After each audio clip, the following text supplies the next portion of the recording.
आज जानेंगे कि इस तरह का अगर फोटो मैरिज फ़ोटो अगर बनाना चाहते हैं फ़ोटोशॉप में, तो हम इस वीडियो में आपको बताएंगे स्टेप बाय स्टेप कि मैरिज फ़ोटो किस तरह से बनाया जाता है, वो भी फ़ोटोशॉप 7.0 के जरिए। तो सबसे पहले आपको करना क्या पड़ेगा, आपको यहाँ से सबसे पहले एक नया पेज लेना पड़ेगा, Ctrl+N करिएगा। और यहाँ पे विथ इसका 18 इंच दे रखे हैं, हाइट इसका 8 इंच दिए हैं। उसके बाद DPI 300 पे बन रहा है। उसके बाद आप यहाँ से ओके करोगे तो कुछ इस तरह का इंटरफेस करेगा। तो इसको मेरे को यहाँ पे मैक्सिमाइज कर देते हैं, और मैक्सिमाइज करने के बाद यहाँ पे देख रहे होंगे, इस पे आप राइट क्लिक कर दीजिएगा। अब यहाँ से इलिप्स है, इलिप्स पे आके क्लिक कर दीजिएगा। इलिप्स पे क्लिक करने के बाद कीबोर्ड में आप शिफ्ट को दबाए रखिएगा और कुछ ऐसे करके ड्रैग करते चले जाइएगा। तो कुछ ऐसे कर दीजिएगा। करने के बाद यहाँ से जो भी कलर आप यहाँ पे चुनना चाहते हो, तो अलग अलग यहाँ पे कलर है, तो आप जो भी आपको अट्रैक्टिव लगे, कोई भी कलर इसका काम यूज है ओनली शो करने के लिए। तो मेरे को मन किया यहाँ से रेड कर देना, तो हमें रेड कर दीजिए। ब्लू करना है तो ब्लू कर दीजिए। जो भी आपको यहाँ पे कलर आप लेना चाह रहे हो तो आप यहाँ पर से ले सकते हैं। तो फिलहाल मेरे को कुछ ऐसा कलर लेनी है, और कलर लेने के बाद तो कुछ हम इसको ऐसे करके रखेंगे। और मेरे को ऐसा ही चाहिए, सेम एक और चाहिए, तो हम यहाँ पे अल्ट दबा के यहाँ से खींचेंगे, और अल्ट दबा के खींचने के बाद कुछ इस तरह का इंटरफेस करेगा। अब आपको करना यहाँ पे क्या है कि यहाँ पे लेयर देख रहे हैं, लेयर पे जाइएगा और यहाँ पे लेयर स्टाइल में चले जाइएगा। लेयर स्टाइल के पास जाने के बाद यहाँ पे ग्रेडियंट्स दिख रहा है, अब ग्रेडियंट्स पे आके क्लिक करिएगा। और ग्रेडियंट्स पे जब क्लिक किया हुआ हो जाएगा तो यहाँ पे कलर सेलेक्ट करने के लिए देता है, जैसे यहाँ पे येलो सेलेक्ट कर लिए। और उसके बाद यहाँ पर से येलो सेलेक्ट करने के बाद हमको करना क्या है, यहाँ पे ड्रॉप वाले ऑप्शन पे आके क्लिक कर दीजिए। और क्लिक करने के बाद हम यहाँ से कुछ ऐसे करके इसका शैडो बनाने का प्रयास करेंगे। तो कुछ ऐसे करके हल्का हल्का हम आगे पीछे करते हैं, कुछ ऐसे करके। और करने के बाद यहाँ पे ड्रॉप पे करने के बाद यहाँ स्टॉक लिख रहा है, स्टॉक पे आके क्लिक करोगे। और स्टॉक पे क्लिक करने के बाद यहाँ से कलर इसका वाइट कर लोगे। और वाइट करने के बाद आपको करना है यहाँ से ओके कर लीजिएगा। अब यहाँ से इसको शैडो बनाने के हम प्रयास कुछ ऐसे करेंगे, ठीक है। तो हम यहाँ पे बना चुके हैं, और उसके बाद हम इसको ओके करेंगे। ओके करने के बाद कुछ इसको यहाँ इसके पास लेके जाओगे, और जब इसके पास जब यहाँ पर लेके जाते हैं तो इसको जो येलो वाला है इसको पीछे लेके जाना, इसको आगे लेके जाना। तो पहले आप इस पे राइट क्लिक करिएगा। अब यहाँ पे शैप्स 1 को सिलेक्ट कर लीजिएगा। करने के बाद आपको करना है लेयर में चले जाइएगा, और यहाँ पे अरेंज दिख रहा है ना, अरेंज पे जाके क्लिक करके आपके ब्रिंग टू अप पे फॉन्ट पे आके क्लिक, जैसे ही क्लिक करिएगा तो कुछ ऐसे करके इंटरफेस कर जाएगा। और उसके बाद आप इसको एडजस्ट कर लीजिएगा जहाँ पे आप रखना चाहते हो, जिस तरह से आप यहाँ पे सेट करना चाहते हो। तो अब यहाँ से हम कुछ ऐसे करके सेट करेंगे। उसके बाद इतना करने के बाद यहाँ पे बैकग्राउंड पे राइट क्लिक करके बैकग्राउंड को सिलेक्ट कर लीजिएगा। और यहाँ पे देख पा रहे हैं मेरा माउस पॉइंटर यहाँ पे, कि यहाँ पे करना आपको क्या है कि यहाँ पे क्रिएट ए न्यू लेयर दिख रहा है ना, आप इस पे आके क्लिक करिएगा। जैसा ही क्लिक करने पे देखिए कि नया यहाँ पे लेयर बन जाएगा। और लेयर जब बन जाएगा तो यहाँ पे ग्रेडियंट्स लीजिए, और ग्रेडियंट्स को आप यहाँ से खींच के कुछ इस तरह का इंटरफेस कर दीजिएगा। देखिएगा कुछ ऐसे हो जाएगा। करने के बाद इसको हम थोड़ा सा और इसको हल्का सटा देते हैं, इसको एडजस्ट कर लेते हैं जो देखने में बहुत अट्रैक्टिव लगे। तो हम यहाँ पे ऐसे करके सेट कर लेते हैं। करने के बाद आपको करना क्या पड़ेगा कि यहाँ से मैक्सिमाइज कर लीजिए, आप इस पे डबल क्लिक करिएगा। अब यहाँ से किसी एक फोटो को यहाँ पर से सेलेक्ट कर लेते हैं। तो फिलहाल मेरे को इस फोटो पे देख रहे हैं, इस फोटो को हम ओपन करते हैं। और करने के बाद यहाँ पे ध्यान रखिएगा कि अगर जिस पे है कि जो शुरू वाला इस पे राइट क्लिक करके लेयर सेलेक्ट करना है, हमेशा ध्यान दीजिएगा, थोड़ा सा भी गलती करिएगा तो सेलेक्ट नहीं होगा। तो शुरू वाले पे हम यहाँ पे सेलेक्ट कर लेते हैं, और इस जो फोटो देख रहे हैं फोटो को पकड़िए और इसके ऊपर ले जाके रख दीजिए। रखने के बाद अब पेज को मैक्सिमाइज करने के बाद इसको फोटो बड़ा करना है तो Ctrl+T कर दिएगा। और Ctrl+ जब T करने के बाद इसको हम इस तरह से बड़ा कर देते हैं, कुछ ऐसे करके। तो बड़ा कर देंगे। ऐसा एक शॉर्टकट की इसका पेज के अंदर डालने के लिए Ctrl+G का प्रयोग करेंगे। फोटोशॉप में अक्सर शॉर्टकट का यूज होता है, तो Ctrl+G जैसा ही करेंगे तो देखिएगा कुछ इस तरह से फोटो इसका इंटरफेस कर जाएगा, ठीक है। बिल्कुल बेहतर रूप से देखने में लगेगा, ठीक है। इतना करने के बाद इस फोटो को सेट कर लीजिएगा आप यहाँ पे। तो फोटो को आप यहाँ पे सेट किया हुआ हो जाएगा। तो करना क्या है आपको, इस पे आप राइट क्लिक करिए और लेयर थोड़ा सा अरेंज यहाँ पे कर लीजिएगा।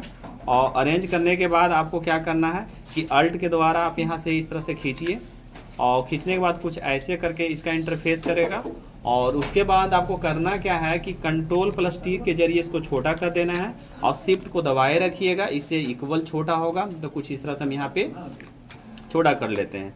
और छोटा करने के बाद यहाँ पे इसको हल्का ऊपर रखने की प्रयास हम करते हैं।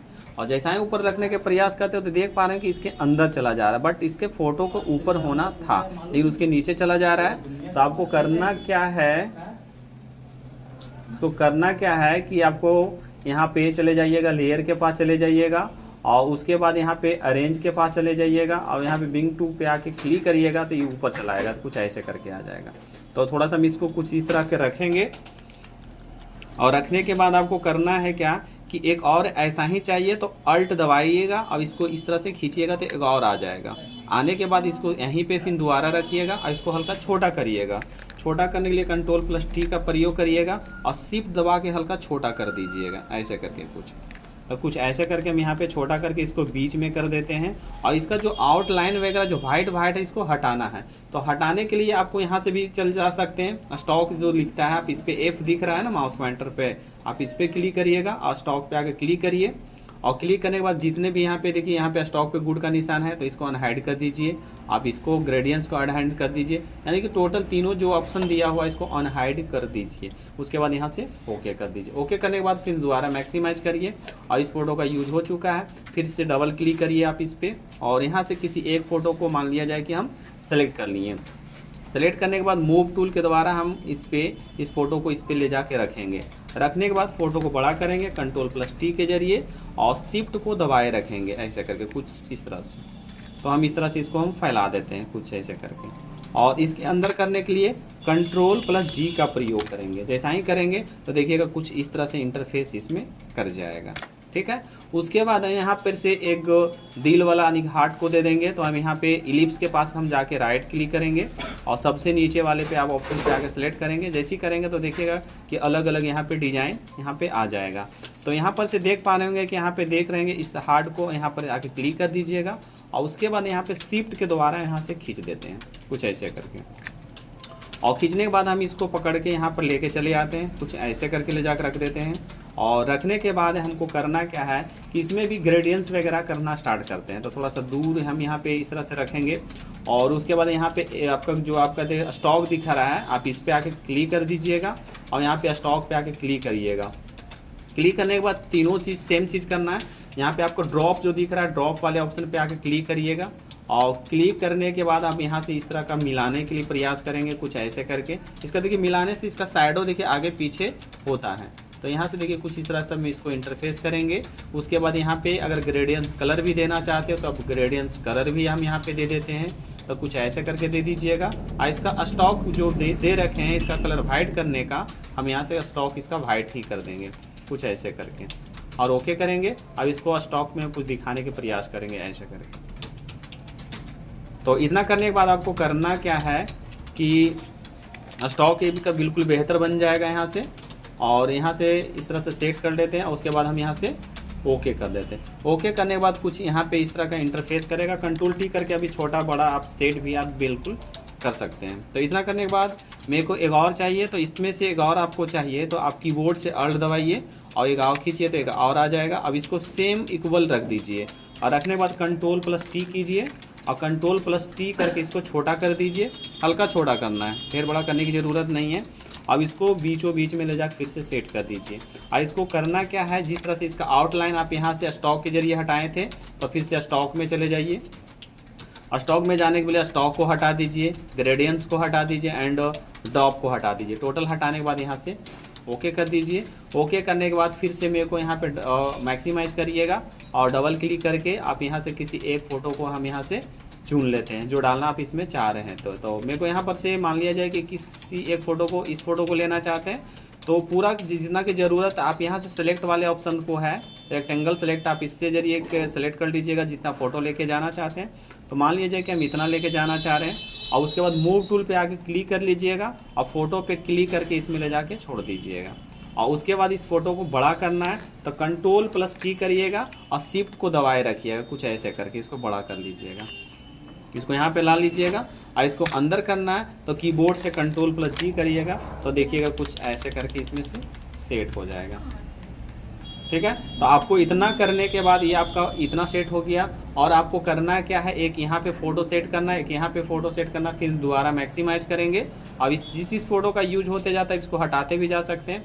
तो हम यहाँ से एक फोटो को और ले लेते हैं, इस फोटो को यहाँ पे सेट करना चाहते हैं तो इस बैकग्राउंड पे पहले क्लिक कर लीजिए एक बार। और बैकग्राउंड पे क्लिक करने के बाद आपको करना क्या है कि सबसे नीचे बैकग्राउंड पे आके क्लिक करिएगा। सबसे पहले नीचे बैकग्राउंड पे क्लिक कीजिएगा।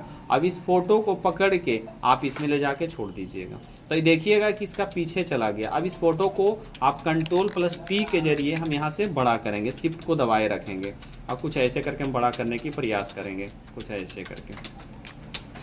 तो इस तरह से हम इस फोटो को तिरछा भी कर सकते हैं, अब इसको बड़ा भी कर सकते हैं कुछ ऐसे करके भी। तो हम इस तरह से फोटो को हम बड़ा कर लिए और कुछ ऐसे करके हम सेट करने की प्रयास कर रहे हैं, ठीक है।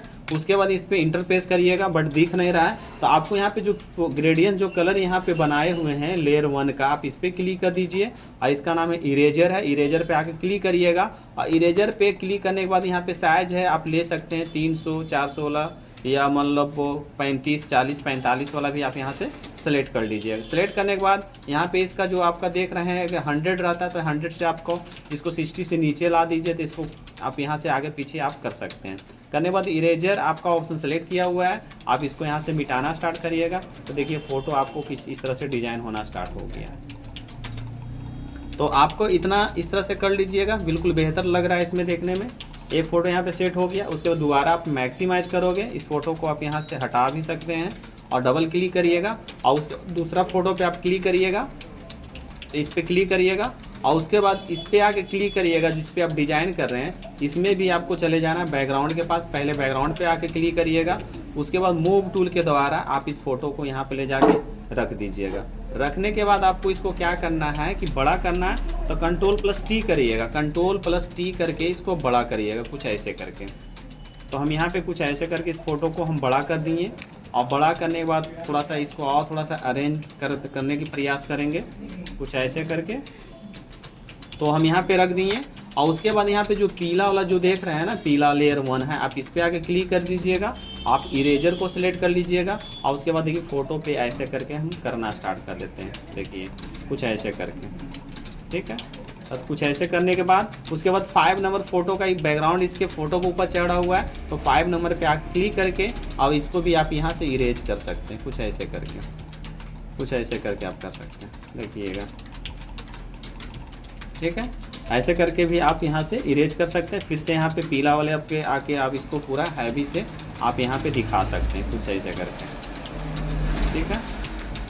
और इसको चाह रहे हैं कि हम इस फोटो को ब्लैक एंड व्हाइट रखना चाहते हैं इस फोटो को, तो आप अभी ही आपको करना है क्या कि कीबोर्ड से Ctrl+Shift+U का प्रयोग करिए। Ctrl+Shift+U जैसे करिएगा तो ये आपका फोटो ब्लैक एंड व्हाइट हो जाएगा। जिस फोटो को आप सेलेक्ट करिएगा वही फोटो आपका हो जाएगा। बट आपको चाह रहे हैं इस फोटो को करने के लिए तो लेयर नंबर 6 है, आप इस पर क्लिक कीजिएगा और Ctrl+Shift+U जैसी करिएगा तो देखिए ब्लैक एंड व्हाइट हो गया। तो आप इस तरह से यहाँ पे कर लेना है। फिर उसके बाद एक फ़ोटो को और अरेंज करना चाह रहे थे तो हम यहाँ से इसको क्लोज कर लेते हैं, डबल क्लिक करते हैं और यहाँ से एक फ़ोटो को हम यहाँ से सिलेक्ट कर देते हैं। तो एक फ़ोटो देख पा रहे होंगे इस फोटो को, तो इस फोटो को यहाँ पे ला लीजिएगा। फिर से आपको सेम प्रोसेस करना पड़ेगा कि यहाँ पे आप बैकग्राउंड आप पहले सेलेक्ट कर लीजिएगा, उसके बाद मूव टूल के माध्यम से इस फोटो के आगे क्लिक करके यहाँ पे रख दीजिएगा। उसके बाद Ctrl+T का प्रयोग करिएगा, यहाँ से Ctrl+T करिएगा। अब इसको बड़ा करिएगा कुछ ऐसे करके, कुछ ऐसे करके हम इस फोटो को बड़ा करेंगे, बड़ा करेंगे। अब बड़ा करने के बाद इस फोटो को कुछ तिरछा करके ऐसे करके हम सजा भी सकते हैं, स्टाइलिश भी कर सकते हैं। उसके बाद आपको पीला वाला पे आके क्लिक कर दीजिएगा लेयर यानी कि 1 को। अब यहाँ पे इरेजर ले लीजिएगा और देखिए यहाँ से इसका फेस पे हम इस तरह से साफ करना स्टार्ट कर दिए कुछ ऐसे करके, ठीक है। अब ऐसे करने के बाद कुछ पूरा फोटो नहीं दिख पा रहा है क्योंकि आपका 6 नंबर लेयर इसके ऊपर है, तो आप 6 नंबर लेयर पे आके क्लिक करिएगा और फिर से इस पे थोड़ा सा लेयर को इसको छोटा कर लीजिएगा, तो कुछ ऐसे कर लीजिएगा और फिर से इसको मिटाना स्टार्ट कर दीजिएगा। तो कुछ इधर का भी लेयर आपका बिल्कुल बेहतर रूप से सेट हो जाएगा। तो आप यहाँ से यहाँ तक इस तरह का फोटो को सेट कर सकते हैं। तो इस तरह से बिल्कुल बेहतर रूप से आप मैरिज फोटो को आप बना सकते हैं, वो भी 7.0 के तहत। तो चलते वीडियो को अंत करते हैं, तब लेके जाएंगे।